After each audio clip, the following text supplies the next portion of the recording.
I bid you all good morning, good evening, good night, wherever you're watching this transmission. It is I, Mike Martins, broadcasting from Merritt, British Columbia. It is a beautiful actual day outside. Beautiful actual day. Is that proper English? I don't know, but it's a great day outside. It's sunny, and it's going to be in the plus 8s today. So, in the middle of winter, which is really good. Anyways, another important housing tied article that's tied to housing. If this is not the nail in the coffin on what's been going on in the housing industry, then I don't know what is anymore.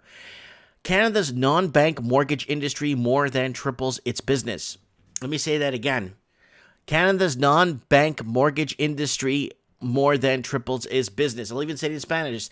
En Canadá, los que no son bancos está triplando sus negocios en los hipotecas. I don't even know how to say it, in a way where people could understand. People are going to secondary and third lenders, paying absorbent, crazy rates, and it's turning into an absolute nightmare / disaster. Canadian real estate sales and development soared, and so have mortgage credit needs. New data from Statistics Canada StatsCan shows that non-bank credits intermediaries and BCI have seen explosive growth over the past decade, and BCI dealing with mortgages have more than tripled their assets. Again, they're taking on more, but there's also more risk being taken on, right? Today, we're looking at NBCI for something not well known outside of real estate. More specifically, we're breaking down two segments, MFCs and MICs, mortgage finance companies. MFCs originate, package, and sell mortgages to regulate financial institutions. MFCs largely rely on banks to fund their operating capital. They also generate a significant amount of regulated bank mortgages. This makes them both a partner and competition for banks, but also they're partners in competition. It's a double-edged sword, but they need to coexist with each other according to this market that we're in right now with the way things are going, right? Mortgage investment corporations, MICs, have a longer history as big businesses. These mortgage lenders sell shares and debt to investors to finance operations. They typically provide short-term loans secured by real estate. The role of MIC is largely to provide more flexible financing with short-term around times. So we're treading in very deep water right now, shark-infested waters. For the convenience, these lenders charge their higher rates than traditional lenders. Canadians' MFCs hold over $63 billion in financial assets. Wow. Sorry, I just have to kind of digest that. Mortgage finance companies. I'm sorry, guys.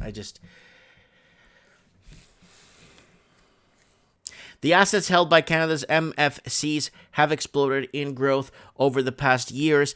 MFCs held $63.66 billion in assets at the end of 2018, up to 10.9% from the year before. Since 2007, MFC assets are 7,606% higher.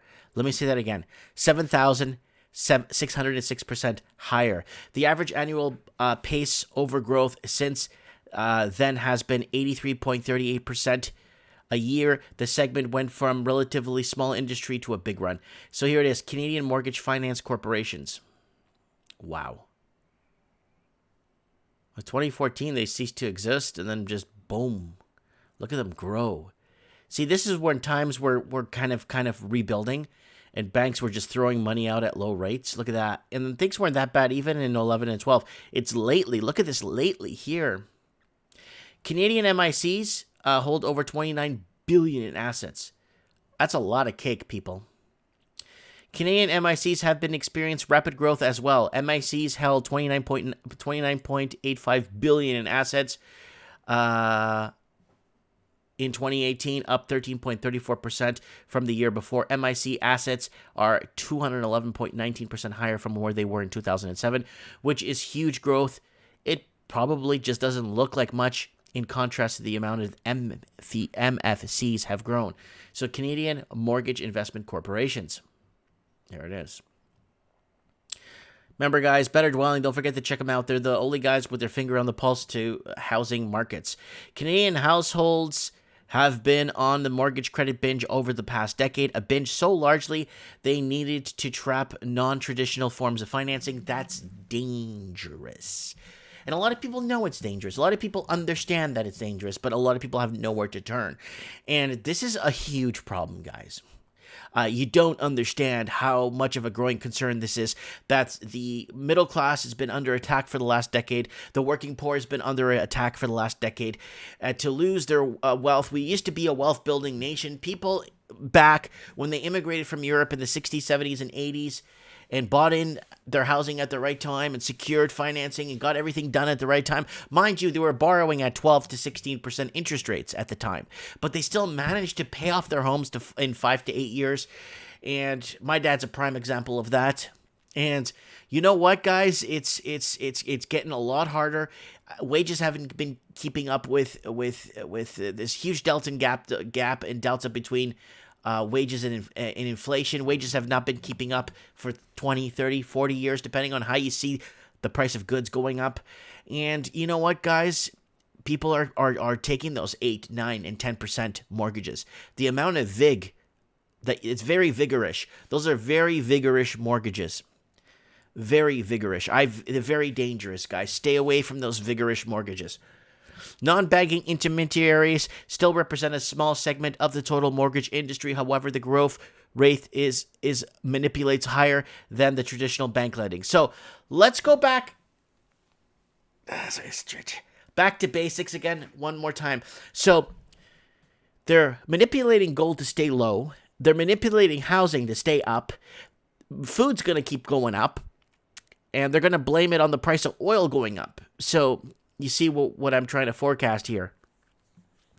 This is an absolute disaster. It's an attack on the middle class. It's an attack on the working poor. It's an attack on the middle class families across Canada, United States also, and Australia, and all these other countries that really worked to put these countries on the maps and make them what they are today are no longer basically allowed to use the infrastructure or be part of the infrastructure anymore.